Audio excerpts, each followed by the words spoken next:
ఒక 12 మంది వచ్చేది వచ్చారు. దేవుడు మిమ్మల్ని ఆశీర్వదించిన కాక.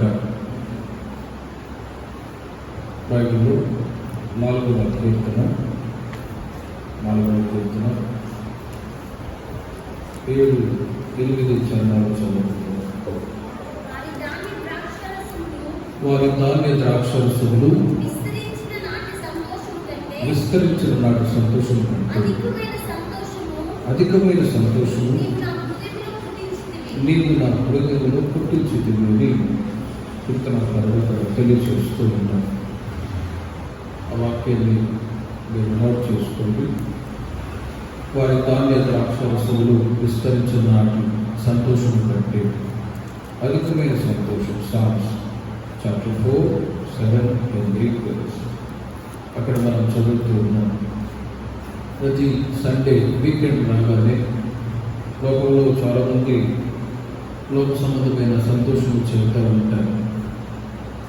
కానీ దేవుని ప్రజలైన మనకు దేవుడిచ్చిన గొప్ప ధన్యత ఏంటంటే ఈ విధంగా ఉదయం మార్నింగ్ ప్రేయర్కి రావడం, ఈవినింగ్ ఈ విధంగా ప్రేయర్లో చేరి రావడం, ఇది దేవుడు మనకి ఇచ్చిన ఒక రియల్ జాయ్. హల్లెలూయా.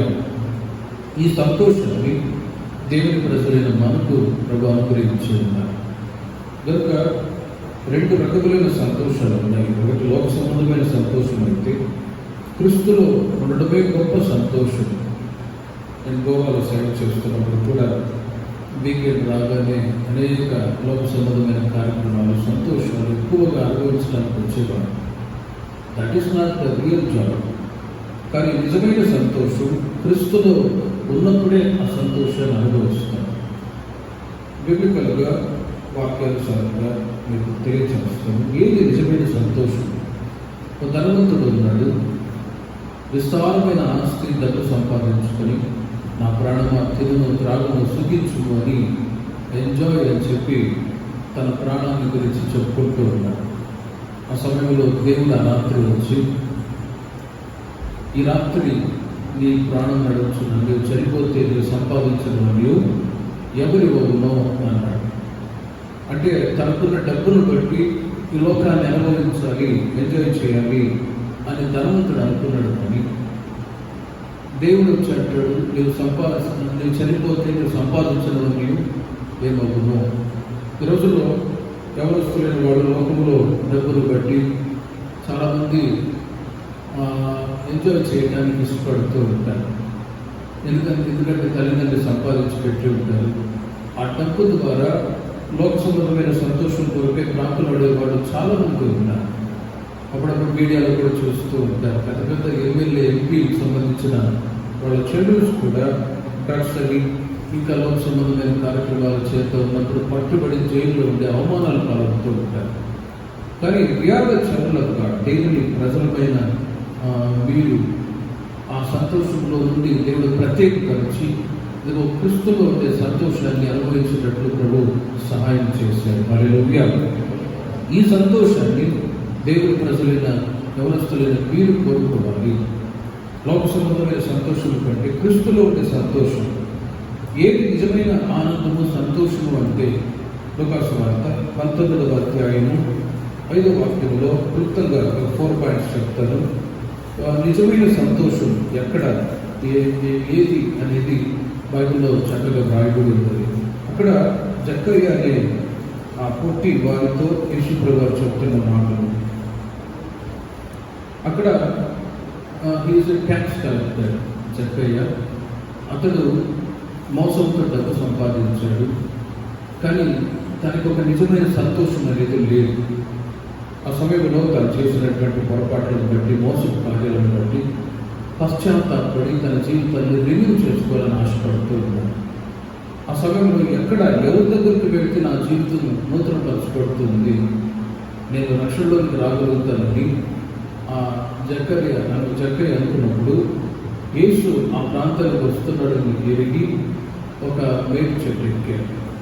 యేసు ఆ మార్గంలో వస్తూ ఉండగా ఈయన యేసుని చూడటానికి ముందుగానే యేసు ప్రభు వారే ఆ జక్కయ్యను చూసి ఈ మాట అంటాడు.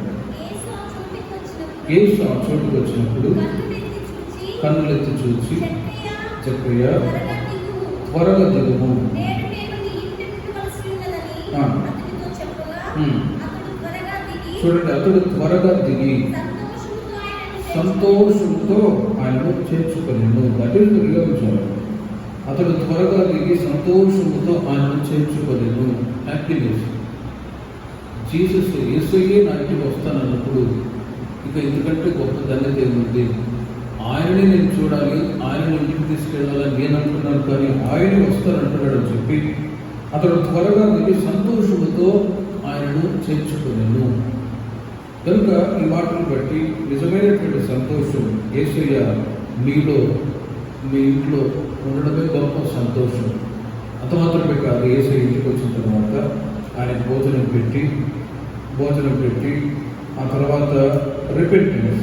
8వ వాక్యాన్ని మీరు చూడండి. చక్కగా నిలవబడి, ఇదిగో ప్రభువా, నా ఆస్తులు సగము పేదలకు తెచ్చున్నాను, నేను ఎవరి యొక్క నేను అన్యాయముగా దేవుడు తీసుకుని కదా. చూడండి, రిపెంటెన్స్. తాను చేసినటువంటి మోసపు పనిని బట్టి పశ్చాత్తాపడుతూ ఉన్నాడు. ఇంగ్లీష్ బైబిల్ ఉందా? ఇంగ్లీష్ బైబిల్ ఉందా? 19th చాప్టర్ 6th verse చదువు.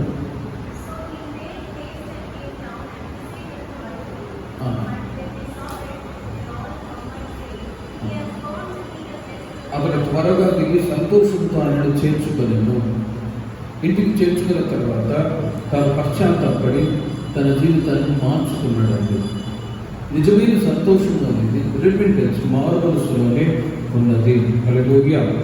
119వ కీర్తనలో 119వ కీర్తన మీకు అనుకూలమయ్యేటట్టు మార్చుతుంది. 9th verse.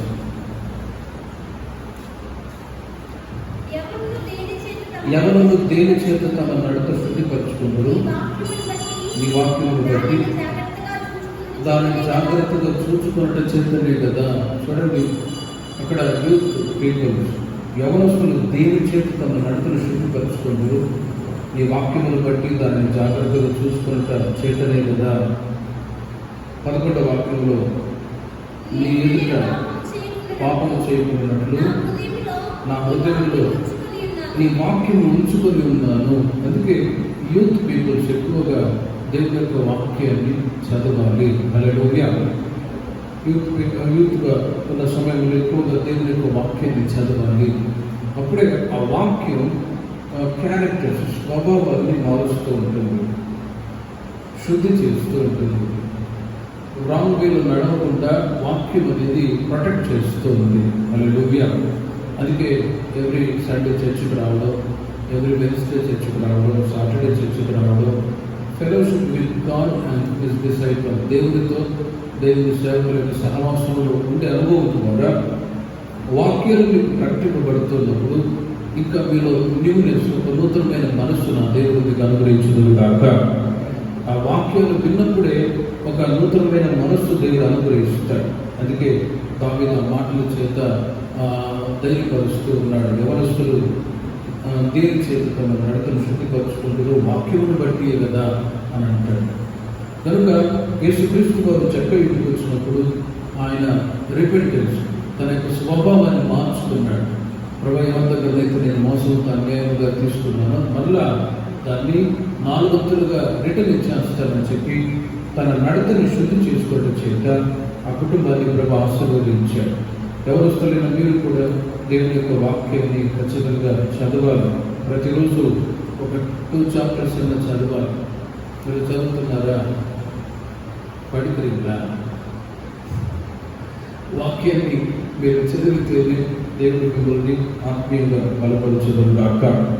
అపోస్తల కార్యములు 8వ అధ్యాయం 39వ వాక్యంలో, అపోస్తల కార్యములు the book of acts chapter 8 39th verse. అక్కడ ఐథియోపియా నపుంసకుడు తాను పొందినటువంటి సంతోషాన్ని గురించి అక్కడ రాయబడి ఉంది.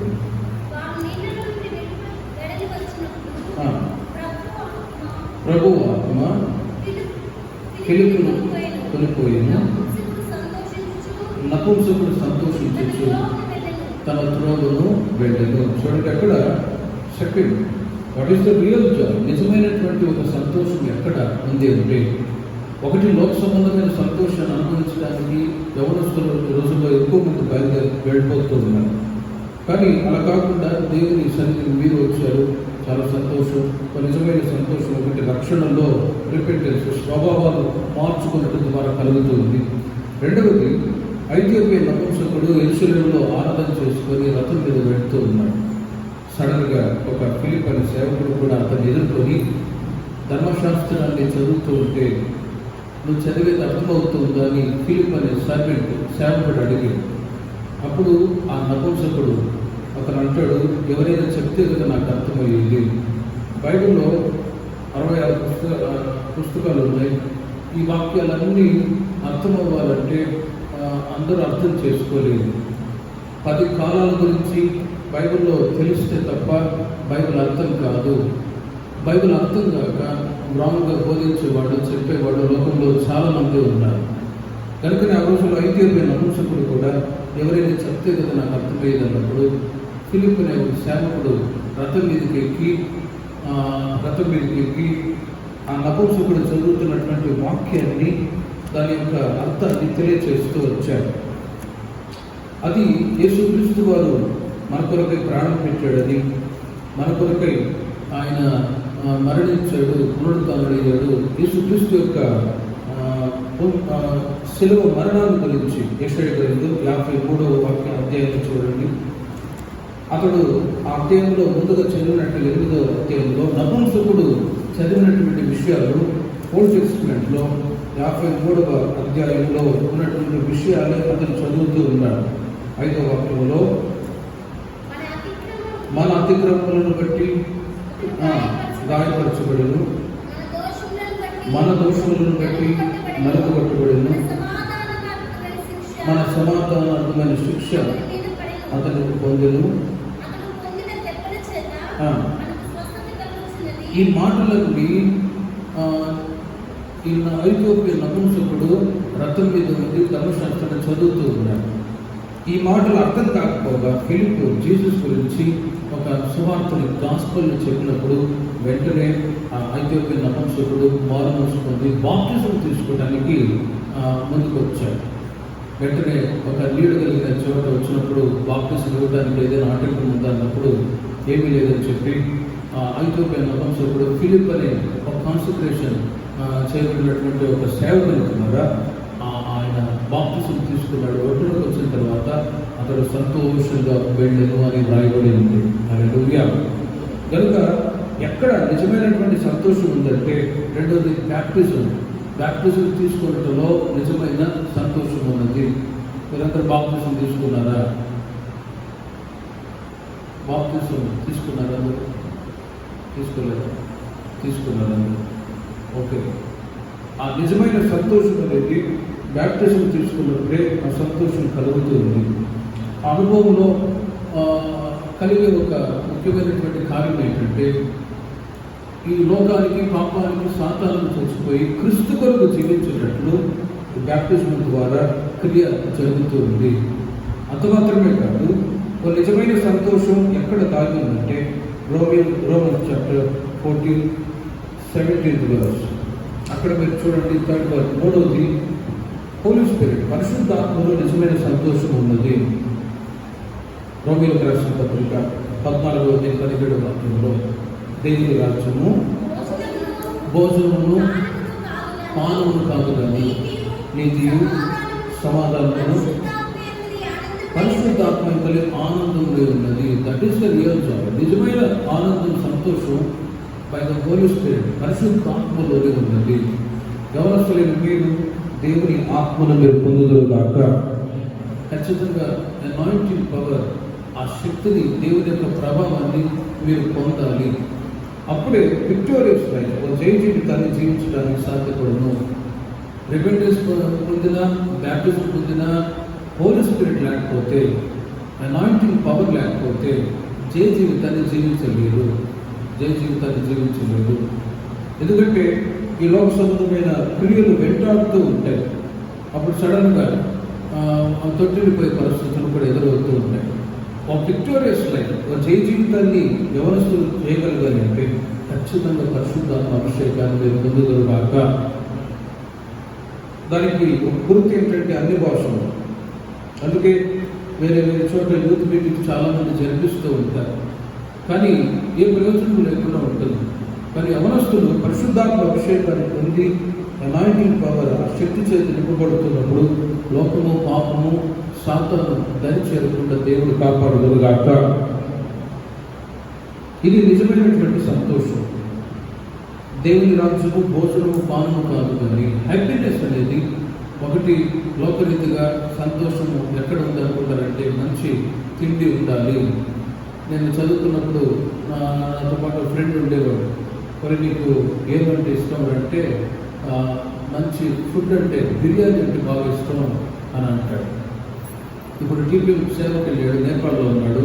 ఇప్పుడు అక్కడ కష్టాలు అనుభవిస్తూ ఉన్నాడు. ఇప్పుడు ఎవరిని సేవకు రావద్దు అని చెప్తాడు వాడు. ఎందుకంటే కష్టాలు ఉన్నాయి, సమస్యలు ఉన్నాయి అని ఇంట్లో హ్యాపీనెస్ అనుభవించాడు. భోజనము, తిండి, డబ్బు, ఎంజాయ్మెంట్. కానీ సేవకు వచ్చిన తర్వాత వచ్చే కష్టాలను బట్టి తట్టుకోలేక బాధపడే పరిస్థితులు కూడా అనుభవించి కూడా ఉన్నారు. కానీ ఈ మాటను బట్టి భౌతికంగా ఫుడ్ ఐటమ్స్ లేకపోతే లోక సంబంధమైన కార్యాలు సంతోషాన్ని ఇస్తాయనుకుంటారు. అది పొరపాటు. నిజమైన సంతోషం ఎక్కడ ఉందంటే హోలీ స్పిరిట్ పరిశుద్ధాత్మలో ఆనందించినప్పుడే నిజమైన సంతోషాన్ని దేవుడు అనుభవించుగాక. దావీదు నిబంధన మందస్సు ముందు పరిశుద్ధాత్మలో ఆనందిస్తూ ఉన్నాడు.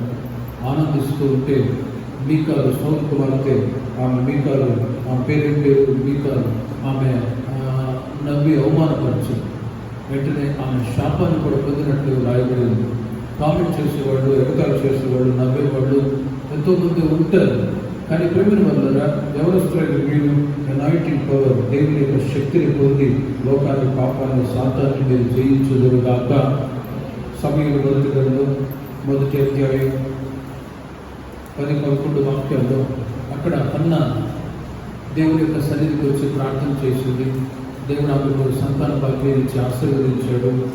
2వ అధ్యాయం 1వ వాక్యంలో మీరు చూసినట్లయితే సమయంలో సామ్యూయల్ చాప్టర్ 2 విజ్ఞాపన చేసేట్లా నేను నా హృదయం యెహోవా యందు సంతోషించుచున్నది, యెహోవా యందు నాకు మహాబలము కలిగెను. చూడండి, నీ రక్షణను బట్టి నేను సంతోషించుచున్నాను అనే మాటలు రాయబడ్డాయి. ఒకటి, ధాన్య ద్రాక్షరసము కంటే అధికమైన సంతోషము నీవు నా హృదయంలో పుట్టించింది అని దావీదు కీర్తనాకారుడు అంటాడు. నిజమైన సంతోషం లోక సంబంధమైన సంతోషం కాదు, అది క్షణికమైనది. కానీ నిజమైన సంతోషం ఒకటి రిపెంటెన్స్, మారుమనసు పొందినప్పుడు నిజమైన సంతోషాన్ని మీరు పొందుదురుగాక. 2వది బ్యాప్టిజం తీసుకున్నప్పుడు నిజమైన సంతోషాన్ని మీరు పొందుదురుగాక. 3వది పరిశుద్ధాత్మ అభిషేకాన్ని మీరు పొందినప్పుడు నిజమైన సంతోషాన్ని మీరు అనుభవించదురుగాక. 4వది ద టెంపుల్ ఆఫ్ గాడ్, దేవుని మందిరానికి మీరు వచ్చినప్పుడు నిజమైనటువంటి సంతోషాన్ని మీరు పొందుదురుగాక. అన్న దేవుని మందిరానికి వచ్చింది. ఆమె కన్నింటికి ప్రార్థన చేసుకున్నది. చేసిన ప్రార్థన దేవుడు ఆలకించి ఆమెకు సంతానం ఇచ్చినప్పుడు 2వ చాప్టర్లో ఆమె యెహోవాను బట్టి సంతోషిస్తూ ఉంది. నేను వైజాగ్లో సేవ చేస్తున్నప్పుడు ఒక ఇంటికి విసిట్కి వెళ్ళాను. అక్కడ ఆయన స్టీల్ ప్లాంట్లో జాబ్ చేస్తారు.